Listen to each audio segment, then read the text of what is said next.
আজি মন্ত্ৰী ৰঞ্জিত কুমাৰ দাসে আপোনাৰ বাসগৃহত উপস্থিত হৈছে, আপোনাৰ আশীৰ্বাদ গ্ৰহণ কৰিছে।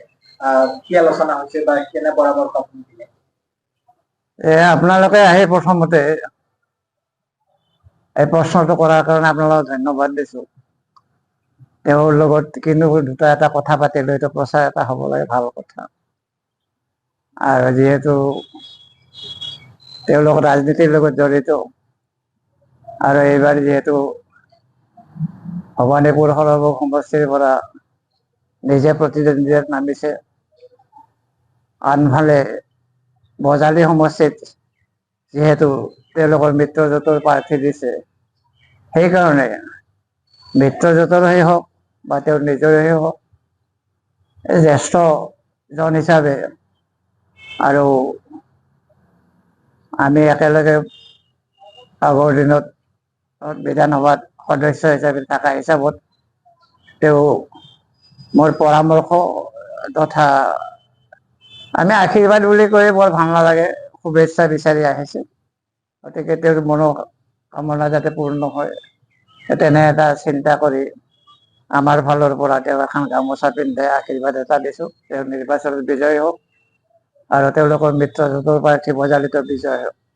অসম বিধানসভাত আপোনালোকে 11 চনত 5গৰাকীকৈ বিজেপিৰ বিধায়ক হিচাপে জয়লাভ কৰিছে। আপুনিও তাত আছিলে।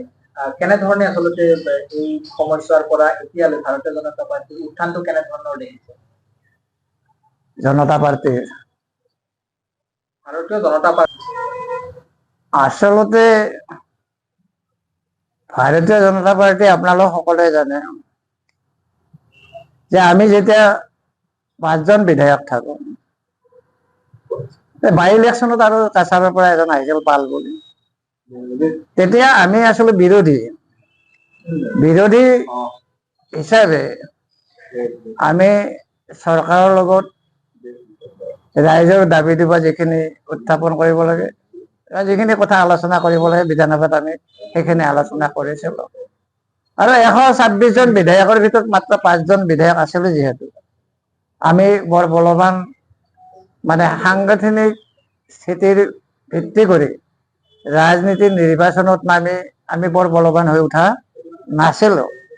এটা আজিৰ প্ৰেক্ষাপটত আপোনালোকে যিটো দেখিছে যে বিজেপিটো আজিৰ দিনত পৰজীৱী হৈ, অৰ্থাৎ নিজৰ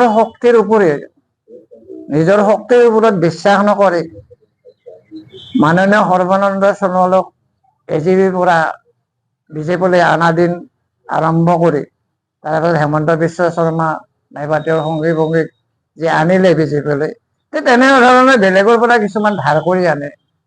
যেনক ইজৰাইলে আমেৰিকাৰ শক্তিমন্ত হোৱাৰ নিচিনা আমাৰ ভাৰতীয় জনতা পাৰ্টীয়ে কংগ্ৰেছৰ পৰা এজিপিৰ পৰা মানুহ আনে। আজি কিছু বলৱান হৈছে, কিন্তু অৰিজিনেল আমাৰ যিটো শক্তি আছিল, মূল শক্তি, সেই মূল শক্তিটো তেওঁলোকে কিন্তু বৃদ্ধি কৰিব পৰা নাই।